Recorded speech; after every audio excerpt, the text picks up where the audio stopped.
Voltando nós novamente para o texto de 1 Pedro, primeira carta de Pedro, capítulo de número 4, a partir de onde paramos na última semana, hoje falaremos do verso 7 ao verso 11.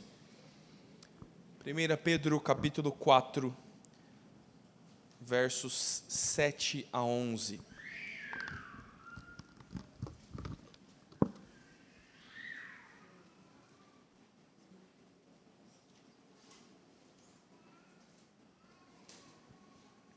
Eu vou fazer a leitura, peço que você acompanhe comigo. 1 Pedro 4, a partir do verso 7, o Senhor nos escreve: Ora, o fim de todas as coisas está próximo. Sede, portanto, criteriosos e sóbrios, a bem das vossas orações. Acima de tudo, porém, tende amor intenso uns para com os outros, porque o amor cobre multidão de pecados. Sede mutuamente hospitaleiros, sem murmuração, servi uns aos outros, cada um conforme o dom que recebeu, como bons despenseiros da multiforme graça de Deus. Se alguém fala, fale de acordo com os oráculos de Deus. Se alguém serve, faça-o na força que Deus supre, para que em todas as coisas seja Deus glorificado por meio de Jesus Cristo, a quem pertence a glória e o domínio pelos séculos dos séculos. Amém. Oremos mais uma vez. Pai de amor, fala aos nossos corações. Precisamos ouvi-lo, Senhor. Precisamos da Tua palavra a transformar o nosso coração. Não nos deixe como somos, Pai. Nos socorre na miséria do nosso pecado, nos faz a semelhança do Teu Filho. É o que nós queremos, Deus. Oramos, pedimos e cremos que receberemos, porque o Senhor é bom conosco. No nome de Jesus que o fazemos. Amém. Meu irmão, Jesus vai voltar amanhã. Amém. Os que estão como eu dizem aleluia, né? Ai, que bom, pastor, amanhã eu não vou trabalhar. Se você recebesse essa notícia, se eu pudesse afirmar com essa certeza que nas próximas 24 horas serão os últimos tempos de existência deste mundo, e a glória que há de ser revelada, que nós acabamos de cantar, acontecerá amanhã mais ou menos neste horário. O que você faria, meu irmão? Você ia dizer: pastor, eu ia soltar meu carro de uma ladeira e ver ele se estourar lá embaixo, que eu não aguento mais consertar esse carro velho. Eu ia comemorar que eu não preciso mais. Eu ia ter o prazer de pedir demissão no emprego, aquele patrão que pega no meu pé, sabe? Eu ia ligar lá no banco do Bradesco, ia mandar eles fechar a conta que eu vou pagar a dívida, só para ver a cara deles. Tantas coisas passam na nossa cabeça, né? Talvez você quisesse sair do culto correndo agora e abraçar sua família. E coisas que nós vemos em filmes apocalípticos, né? Perguntaram essa mesma questão a Lutero. Conta-se na história da igreja que questionaram a Lutero dizendo: se Cristo voltasse amanhã, o que você faria? Lutero disse: eu plantaria uma árvore, pagaria minhas dívidas e continuaria escrevendo meus livros. Plantar uma árvore, Lutero? O mundo vai acabar. As boas árvores de uma terra renovada nos céus, ou melhor, na nova terra, é o que virá. Por que fazer isso?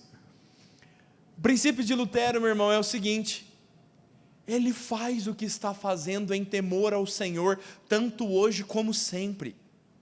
A visão sobre o mundo que Lutero expressa é tão somente de que os crentes devem sempre viver como se Cristo voltasse amanhã. E a nossa vida cotidiana está preenchida de uma vida em louvor ao Senhor. E não existe um ato de despedida, toda a nossa vida glorifica a Deus. E se Ele voltar amanhã, aleluia, louvado seja o nome do Senhor. Talvez a melhor palavra bíblica não seja aleluia, seja maranata, ora vem Senhor Jesus. Se Cristo voltar amanhã, como o Senhor nos encontraria? Talvez alguns de nós se apressassem a confessar pecados. Talvez alguns de nós se apressassem a reatar relacionamentos. Eis a grande chamada deste texto. Eu passei uma estrutura de texto com 2 divisões para os irmãos do conjunto. E foi irresistível mudar para 4 divisões, estudando melhor o texto. Porque Pedro, irmãos, no verso de número 1, traz a volta de Cristo quase como um sumário para os assuntos que ele vai tratar adiante. Pedro está dizendo, ora, o fim de todas as coisas está próximo. À vista disso, há um modo de viver, ansiando a volta de Cristo. Como sempre também agora, há uma forma que deve preencher a nossa existência, sabendo da iminência da vinda do nosso Senhor. Parece que os irmãos que estão sendo perseguidos e dispersos precisam viver nesta consciência. Isto é consolador para os sofredores, meu irmão. E talvez seja esta a razão do nosso fervoroso aleluia. Ou do nosso aliviado aleluia, Jesus volta amanhã. É o descanso do sofrimento, meu irmão. É o fim do pecado, é a justiça reinando, é o reino de Deus, que a alegria se manifesta plenamente. Nós queremos e ansiamos isso, mas ao mesmo tempo que é este consolo, é também o desafio de como seremos encontrados, de como vivemos até que nos encontremos com o Senhor na sua vinda. Pedro está consolando os irmãos da diáspora, da dispersão. Pedro está também responsabilizando os irmãos, como Lutero disse, viverem diariamente como se Cristo estivesse prestes a voltar. É sobre este tema que eu quero tratar aos irmãos, como aguardar a volta de Cristo. Como deveríamos aguardar a volta do Senhor? Qual é a atitude própria dos crentes ao aguardar a volta do Senhor? Quero fazer isso, irmãos, em 4 princípios apresentados pelo texto. O primeiro deles, a primeira forma que deve responder a essa pergunta, como aguardar a volta de Cristo, é que nós devemos fazê-lo criteriosamente em oração. Pedro, então, diz logo na sequência, àqueles que estão cônscios do fim de todas as coisas, eles devem ser criteriosos e sóbrios a bem de todas as suas orações. A primeira coisa presente na vida destes irmãos, como de todos os cristãos, é a vida de oração. É a vida de alguém que se reporta constantemente ao Senhor. Mas Pedro chama a uma característica um pouco mais expressa, um pouco mais clara, dizendo, não somente orar, como Paulo diz aos Tessalonicenses, sem cessar, mas orar criteriosamente, sobriamente. A ideia de criterioso é com uma mente saudável, sadia. Aquele que é criterioso, ele julga racionalmente as coisas e ele tem clareza no que está fazendo. Provavelmente Pedro não queria que os crentes se desesperassem quanto à vinda de Cristo. Que aquilo fosse a razão do bug do milênio. Lembra disso? Ah, meu irmão, lá nos anos 2000, eu tinha 4 anos de idade. Você se sentiu velho agora, hein, irmão? Você que já era casado lá. Eu é que sou caçulinha de vocês. As pessoas vendendo as suas posses, abandonando o trabalho, gastando seu dinheiro e amanhecendo o dia 1º de janeiro do ano 2000, endividados e tratados como loucos agora, né? Nada aconteceu, os relógios viraram e o mundo segue como está. Paulo não quer, ou melhor, Pedro não quer que isso se repita, que isso aconteça na vida dos crentes. Por isso eles devem ser criteriosos. Eles devem ser sóbrios. A sobriedade é o oposto da embriaguez. Aquele que está embriagado não tem clareza para ver, para decidir, está sempre sendo conduzido por algo que entorpece os seus sentidos. Os crentes não. Os crentes, eles julgam com critério as coisas, eles veem a vida com clareza, e este olhar claro, sobretudo, os conduz à oração. Pedro quer que nós vivamos uma vida de constante dependência de Deus, uma vida daqueles que aguardam a vinda de Cristo na presença do seu Senhor em constantes orações. Como nos diz a Escritura, não em vãs repetições, não em orações gananciosas, as orações que trazem sempre o benefício próprio e pedidos sem fim, mas orações que com clareza enxergam o mundo e oram conforme a vontade de Deus. A Escritura nos diz que tudo quanto pedirmos de acordo com a vontade de Deus, receberemos. Pedro diz que a primeira forma como os crentes devem se portar esperando a vinda de Cristo é com sóbrias e criteriosas orações. Como anda a tua vida de oração, meu irmão? A primeira pergunta é se ela existe. Se ela anda, talvez ela não ande. Como anda o teu tempo para tomar tempo a sós com Deus, em silêncio no teu coração, e poder julgar o mundo à sua volta, poder sobriamente analisar o andar da sua vida, da sua casa, dos seus amigos, a como vai a sua igreja, e você poder calma e claramente orar diante do Senhor. Como vai a sua vida de oração? O que compõe os teus pedidos de oração?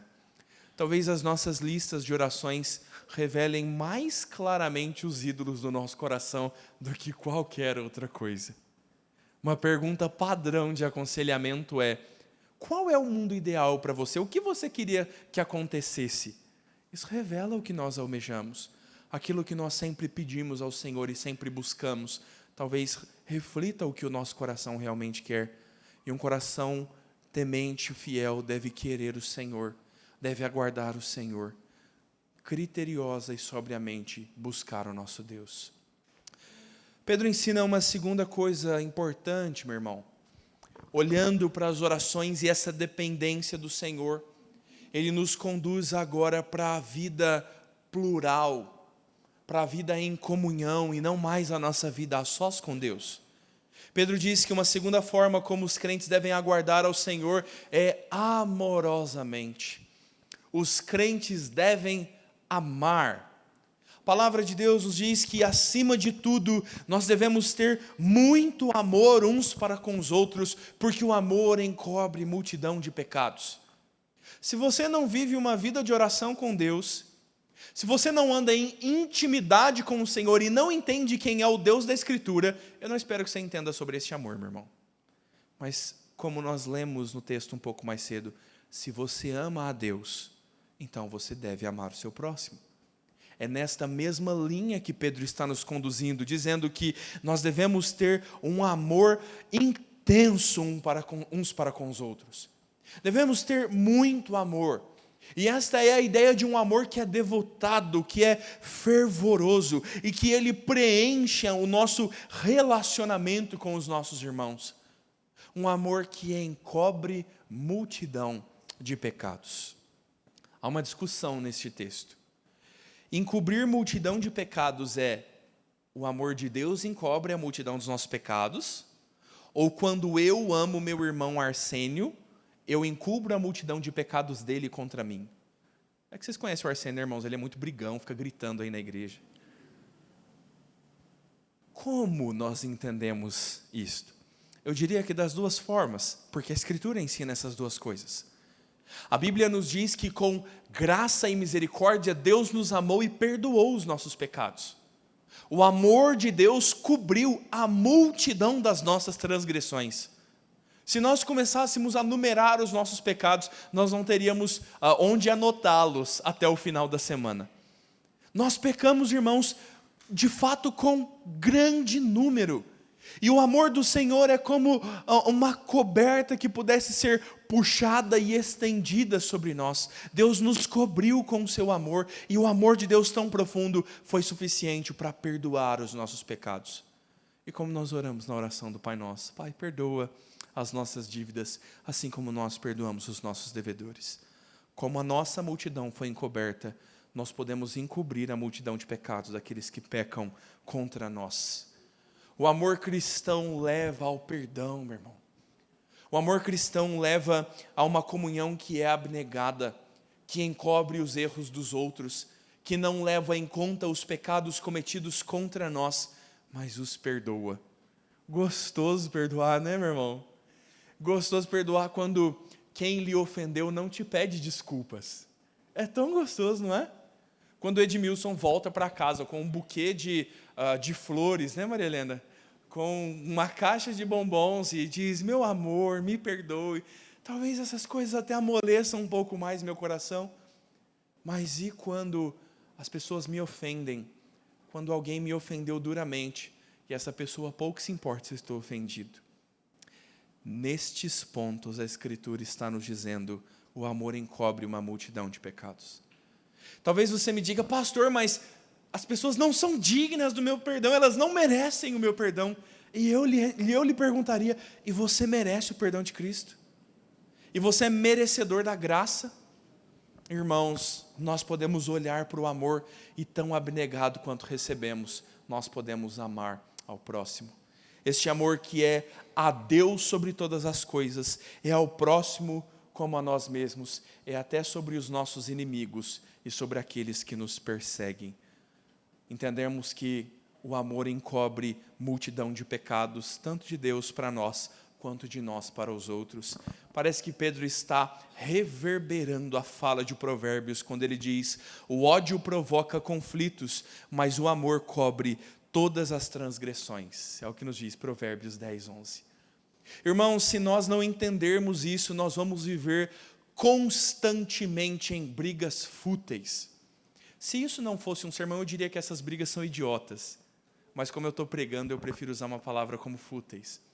Sabe, brigas vazias, brigas sem razão, quando nós nos degladiamos e estendemos as nossas discussões por coisas que deveriam ser simplesmente encobertas pelo amor.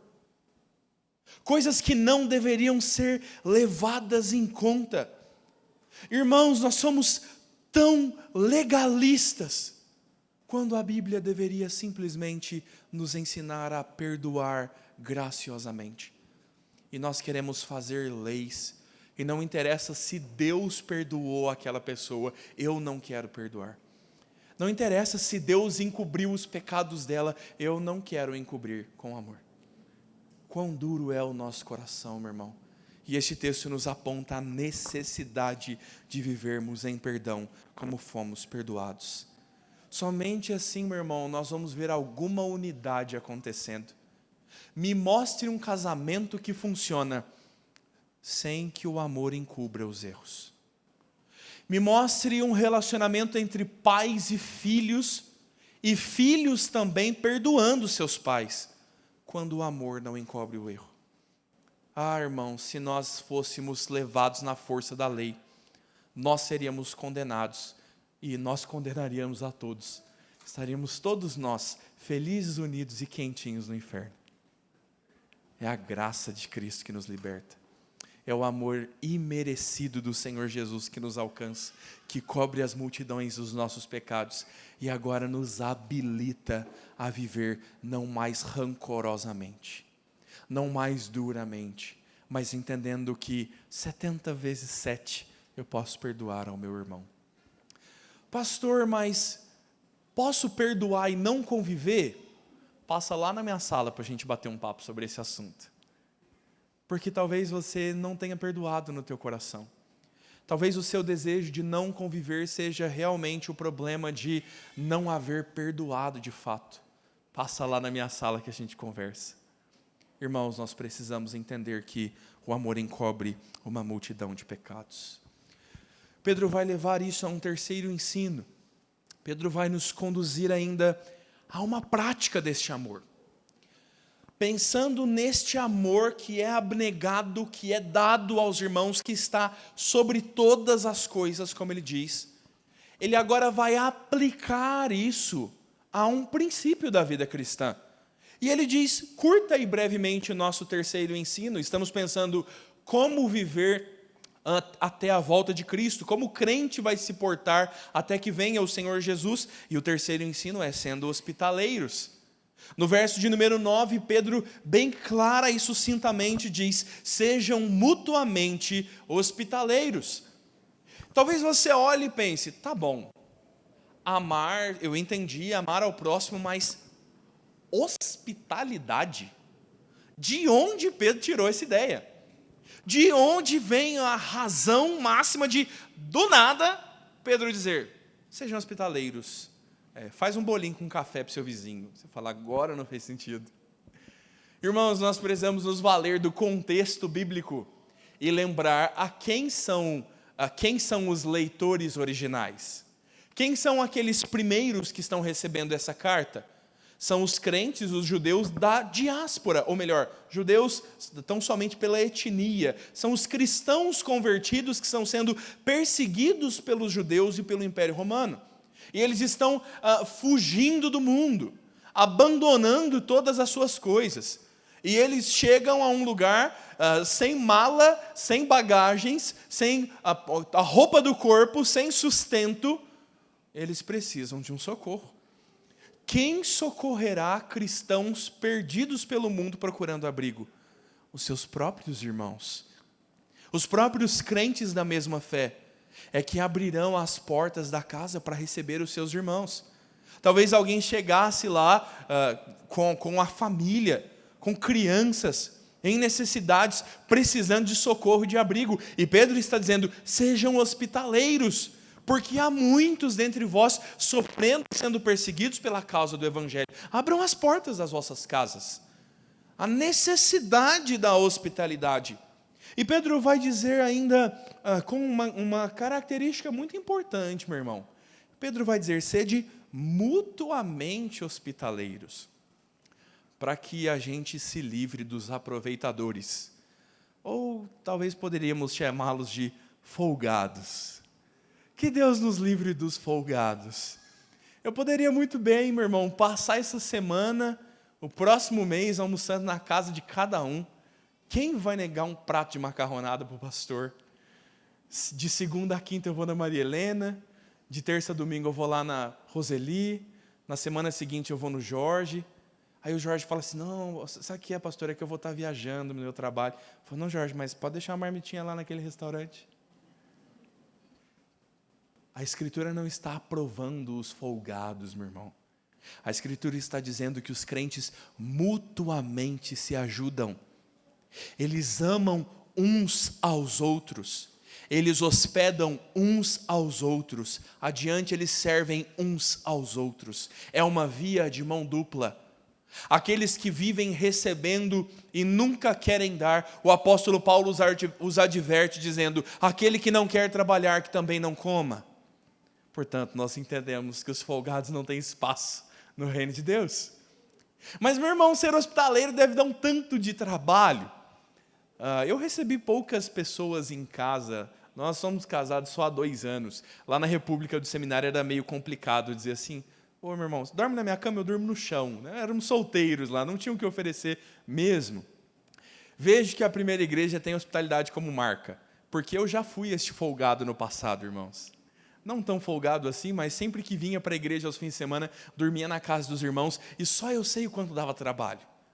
Meu irmão, minha irmã, se você nos chamar para almoçar na sua casa e você faltar EBD para preparar almoço, eu não vou almoçar na sua casa. Prefiro que você venha na EBD e que a gente coma um pastel na feira juntos no sábado, é melhor.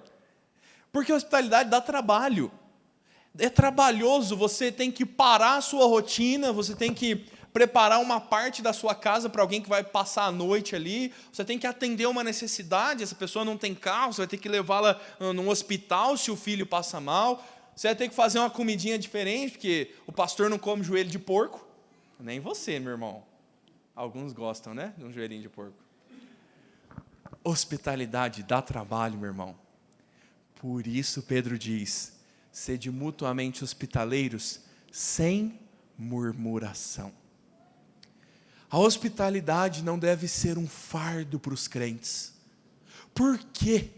Porque ela é movida pelo amor mútuo uns aos outros. É isso que deveria extinguir da nossa vida a ideia de desculpa qualquer coisa. Irmão, está desculpado, meu querido. É claro que você vai incomodar se você for hospedar na casa do seu irmão. É claro que seu irmão vai dispensar cuidado sobre você. E ele faz isso por amor a Cristo. E a Bíblia está nos mostrando uma forma clara e prática de nós demonstrarmos voluntariamente o nosso amor a Cristo. Semana passada eu contei rapidamente na introdução do sermão que João Calvino foi expulso de Genebra. João Calvino, em diversos momentos da vida, foi perseguido. E há uma das suas biografias, que se chama Calvino Era Assim, conta que em um desses momentos, o pastor Martin Bucer estava recebendo refugiados franceses que estavam fugindo da perseguição. Épocas duras para a igreja, meu irmão. Perseguição da igreja não é algo restrito ao primeiro século, a cristãos mortos em Roma.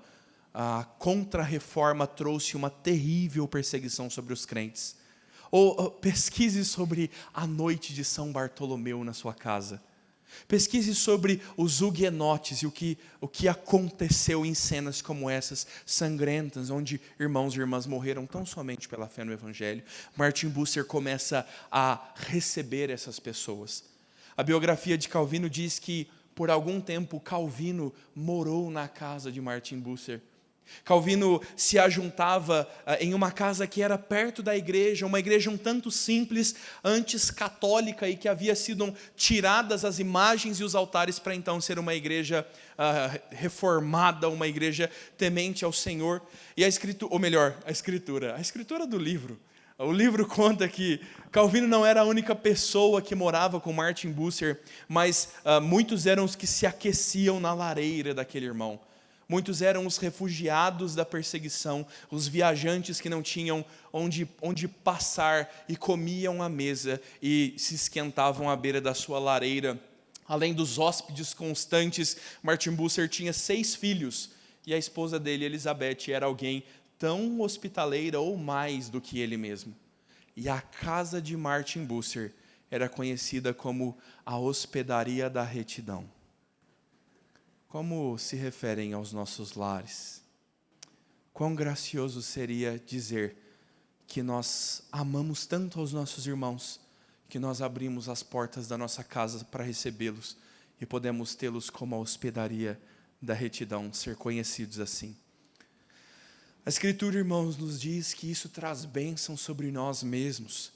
Aos Hebreus, o autor escreve dizendo que nós não devemos nos esquecer da hospitalidade, porque alguns, sem saber, acolheram a anjos. Lembre-se de Abraão acolhendo anjos. Lembre-se de Sodoma e Gomorra, quando Ló protege aqueles rapazes. A partir de agora, então, você vai abrir a porta da sua casa para qualquer um que queira dormir lá. Vai que é um anjo, né? Não, meu irmão. O texto está narrando fatos passados. Não se esqueça que alguns fizeram, não que isso é um modo operante hoje.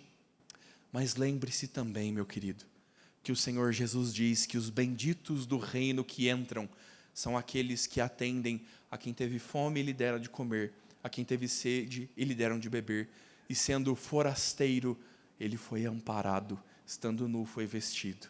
Esta é uma marca do amor da igreja, a hospitalidade. Isso é benefício para nós, irmãos, e nós caminhamos na sensibilidade de nós percebermos as necessidades dos nossos irmãos. São diversos os textos bíblicos, como Romanos, que nos dizem: ajudem a suprir as necessidades dos santos, pratiquem a hospitalidade. Talvez, meu irmão, não seja algo gritante no nosso meio, talvez não seja uma necessidade urgente hospedar alguém na sua casa, mas é próprio de pensar que a necessidade do santo sempre haverá no nosso meio. Sempre haverão crentes, irmãos nossos da mesma fé, padecendo necessidades, as quais nós devemos ser prontos a atender. Nós devemos ser atentos a socorrer. E isso é uma marca do povo de Deus desde todos os tempos. Em Levítico 19, verso 34, Pela boca de Moisés, Deus diz: tratem o estrangeiro que peregrina entre vocês como alguém que é natural da terra. Amem o estrangeiro como amam a vocês mesmos, pois vocês foram estrangeiros na terra do Egito. Eu sou o Senhor Deus de vocês. A hospitalidade é uma marca nossa.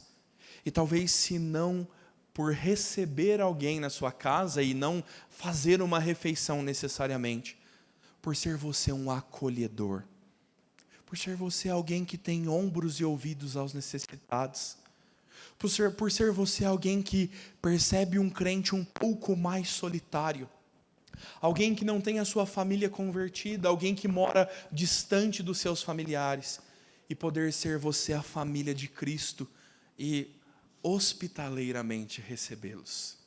Eis aqui a prova viva de que essa igreja faz isso. Agradeço, irmãos. Quando cheguei aqui solteiro, as irmãs da SAF me engordaram. Irmãos, cheguei aqui com uns 20 quilos a menos nessa igreja. Posso culpá-los.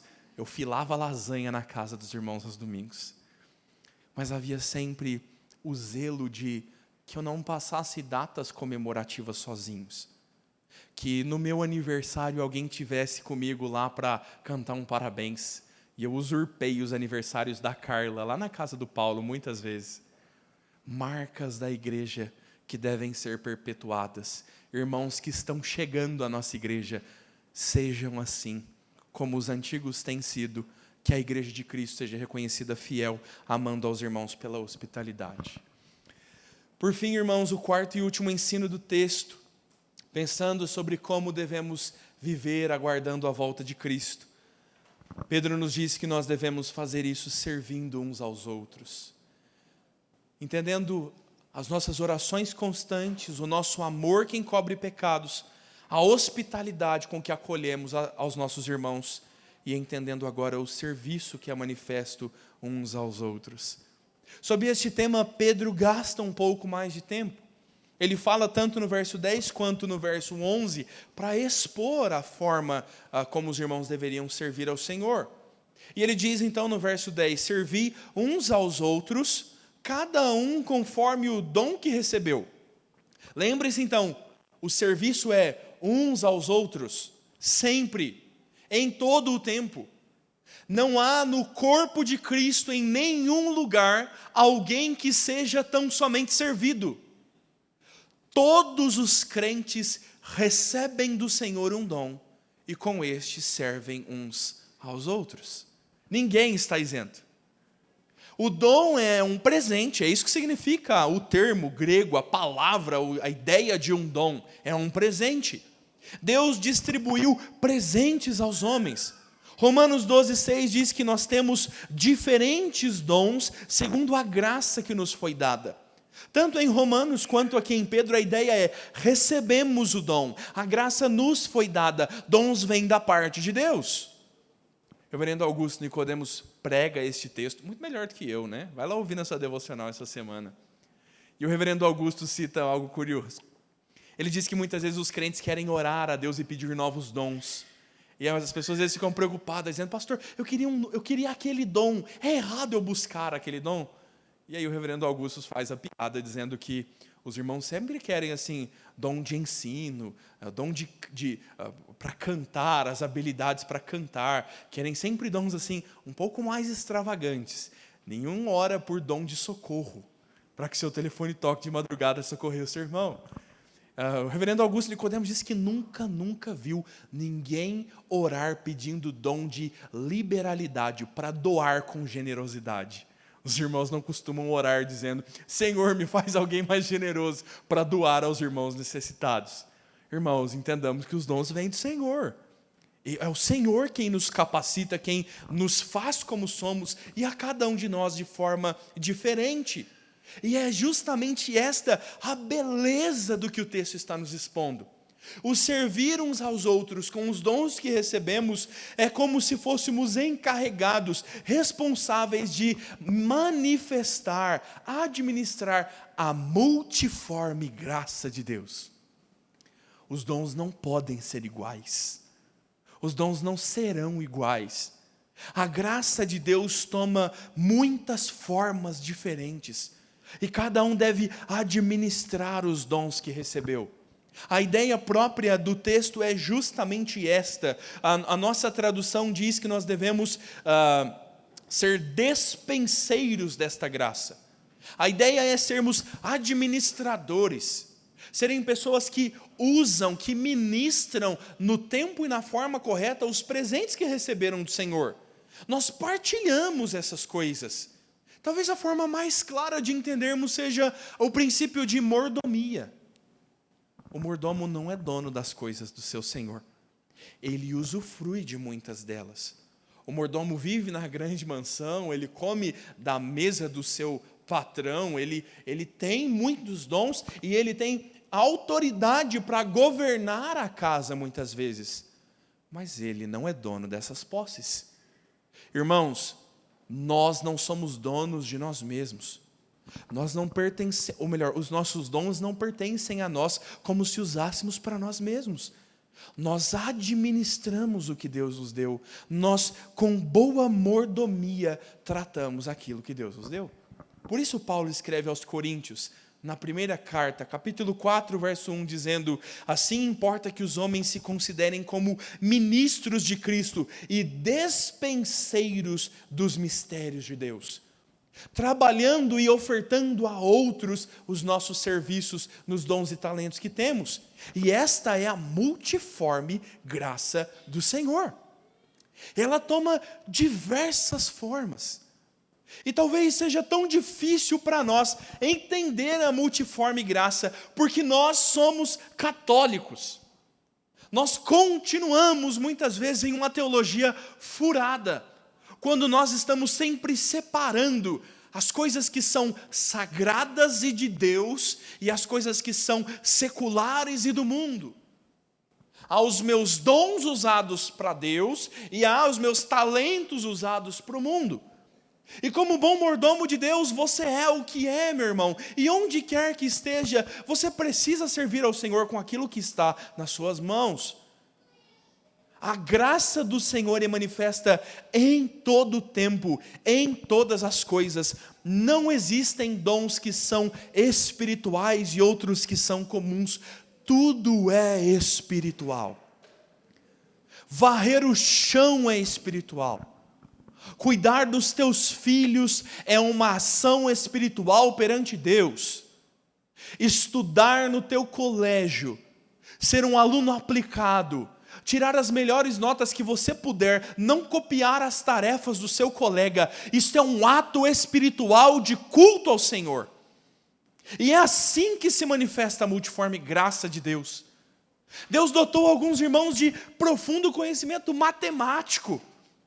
Deus deu a alguns a capacidade de governo, e eles talvez não falem no microfone, mas arquitetam a vida familiar de toda a igreja, põem os filhos em ordem, zelam pelo marido, governam a casa, silenciosamente transmitem a graça de Deus. Nós precisamos ter uma visão mais ampla do que é a graça de Deus, irmãos. Nós somos utilitaristas demais. Nós queremos coisas que têm um determinado fim. Não, pregar é para converter, cantar é para adorar. Não, mas fazer bolo não, fazer bolo é só para... Irmãos, a graça é multiforme. E há beleza em tudo quanto Deus quer que nós façamos. E quando entendemos isso, nós deixamos essa ideia tão somente de pensar na finalidade das coisas, e nós entendemos o prazer que há nas coisas em si.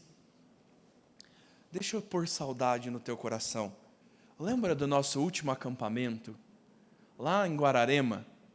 A turma brincando, a gente nadando na piscina de tarde, ouvindo preciosos sermões pela manhã, almoçando com amigos que a gente nunca tem tempo aqui na igreja, dando risada de piadas boas e de outras muito ruins. A nossa noite de talentos, com talentos mais diversos possíveis. Vocês já viram Maria Helena e Edmilson dançar, irmãos? Nós comemos uma comida bem gostosa juntos. Nós damos risada o dia inteiro. Nós acordamos de manhã, respiramos aquele ar puro que não tem em Guarulhos. E nós nos sentamos para cantar, louvar o Senhor pela manhã no acampamento.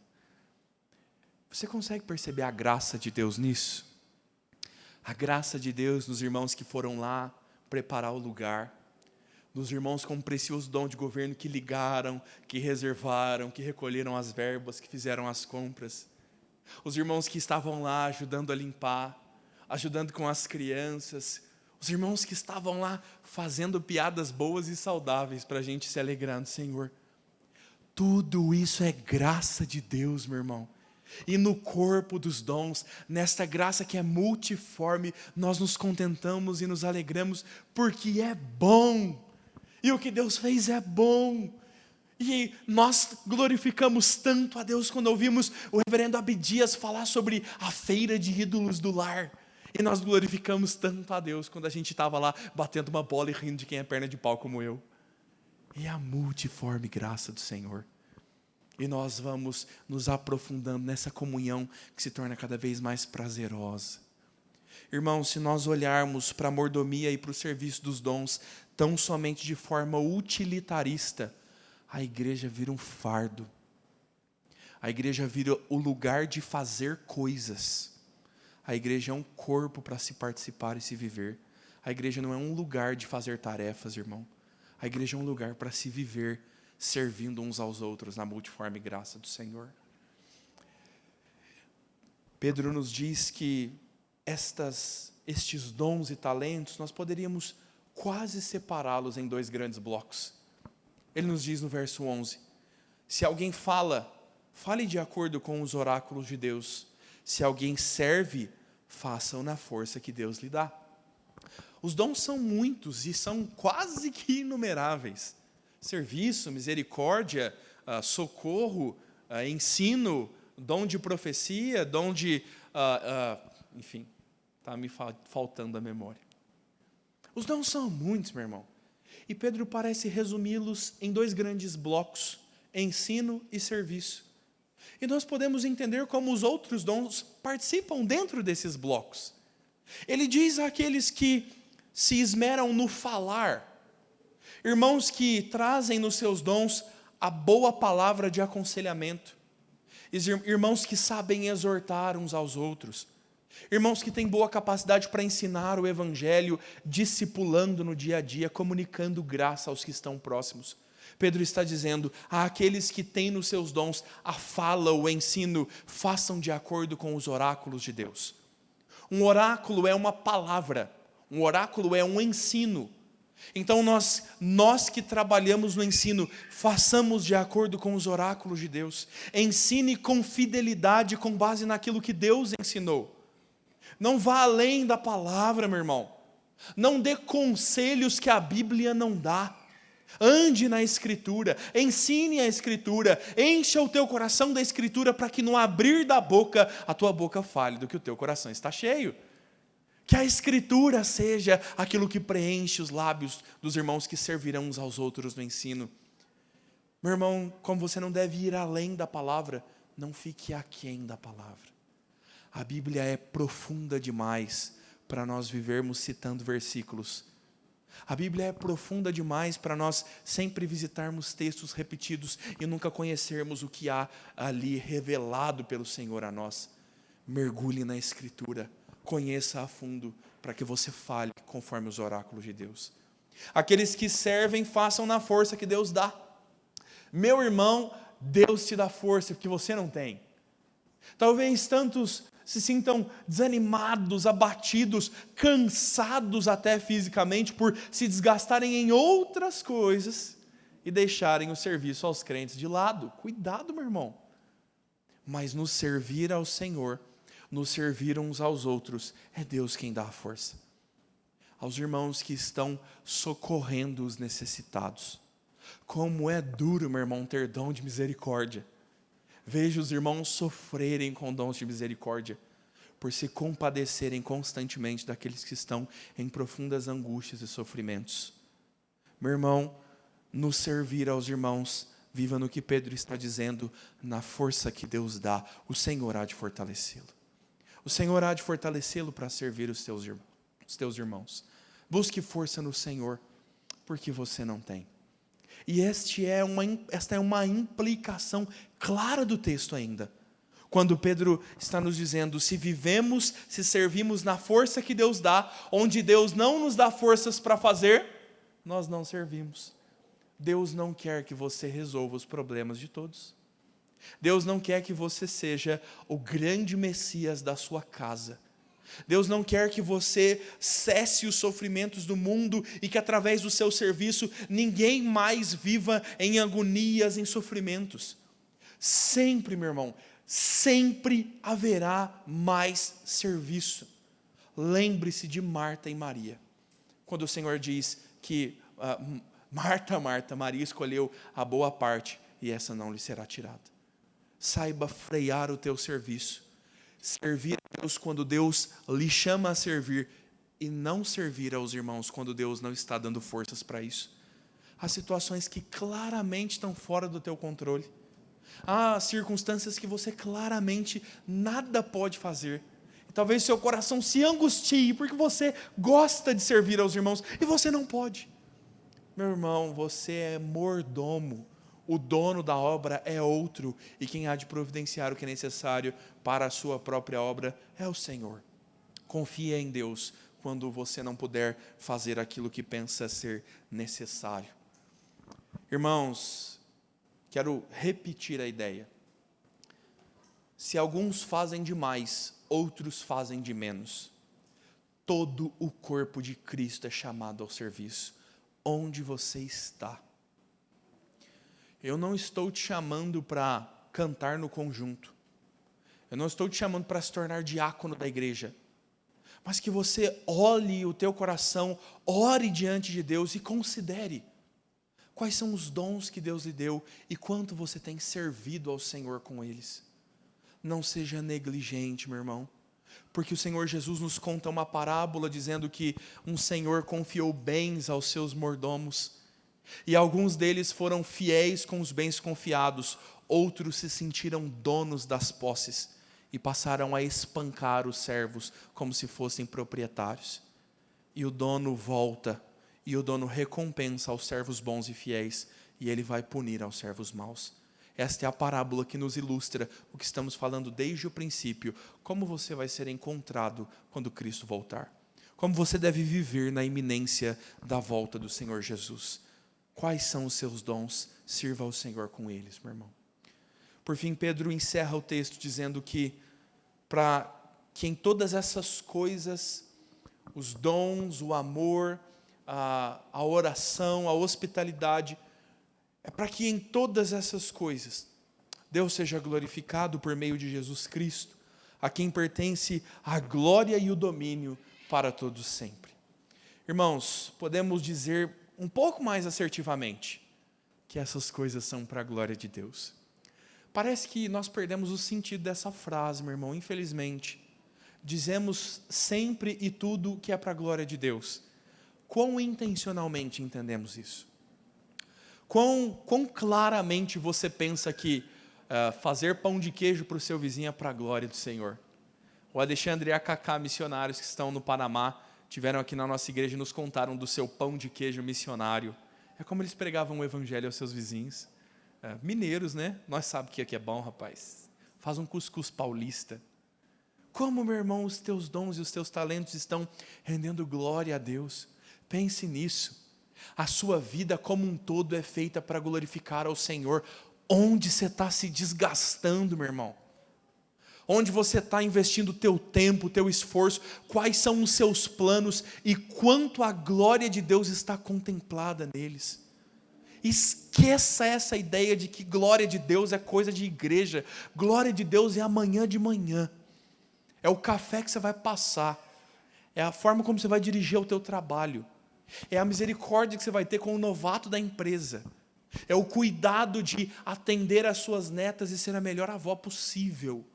A glória do Senhor em todas as coisas. Tudo quanto tocamos e fazemos redunda na glória de Deus. Perceba que ela é multiforme. Perceba quanta beleza há em tudo quanto Deus faz. E entenda por fim, meu irmão, que tudo pertence ao Senhor. O texto termina nos dizendo que Este Deus será glorificado por meio de Cristo, a quem pertence a glória e o domínio pelos séculos dos séculos. Tudo pertence ao Senhor. Como nós vivemos naquilo que pertence a Deus? Como nós levamos a nossa vida quando entendemos que nós mesmos pertencemos a Ele? O Senhor há de voltar a nos pedir contas, irmãos. Quem sabe amanhã? Meu irmão, se Jesus voltar no céu, eu vou estar tão feliz de te encontrar lá e lembrar dessa pregação e lembrar que tudo acabou. Como vai ser bom, meu irmão, como vai ser alegre.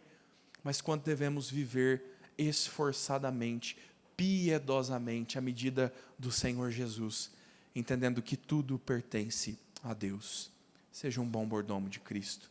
Administre os seus dons, ame seus irmãos, demonstre na prática com a hospitalidade. Ore constantemente, dependendo do Senhor. Sejamos sóbrios e criteriosos em todas as coisas, para que afinal a nossa vida renda glórias ao nosso Deus. Vamos orar, irmãos. Quero convidar desde já o conjunto para se colocar à frente. Nós estamos caminhando para o fim do nosso culto. E após essa oração, quero impetrar a bênção sobre os irmãos. Quero convidá-los a se colocar de pé para nós orarmos e podermos encerrar o nosso culto ao Senhor.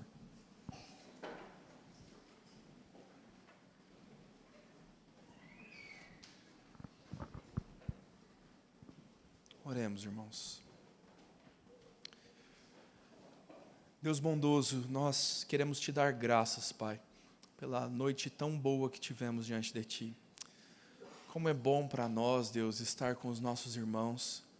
Como é bom agora, Senhor, nós sairmos da igreja revendo uns aos outros, Pai, partilhando os nossos fardos, servindo uns aos outros. Como isso é bom, Senhor. O Senhor é o nosso Criador, o Senhor sabe do que precisamos mesmo.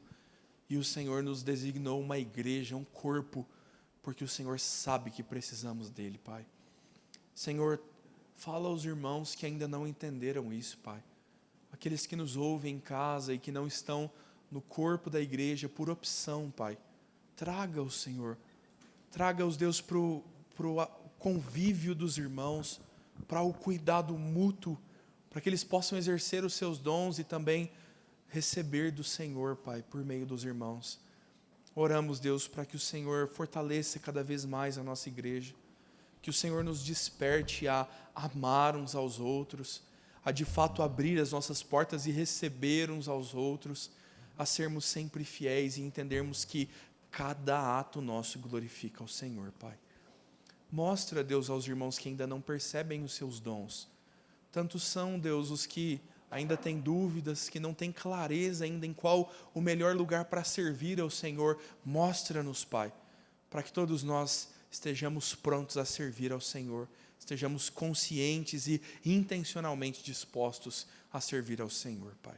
Oramos, Deus, pedindo que o Senhor assim sustente a Tua igreja, que nós sejamos sempre regidos e governados por Cristo, o cabeça da nossa igreja. É o que nós pedimos, Pai, é o que nós oramos ao Senhor, e nós já te agradecemos, no nome de Cristo Jesus. Amém.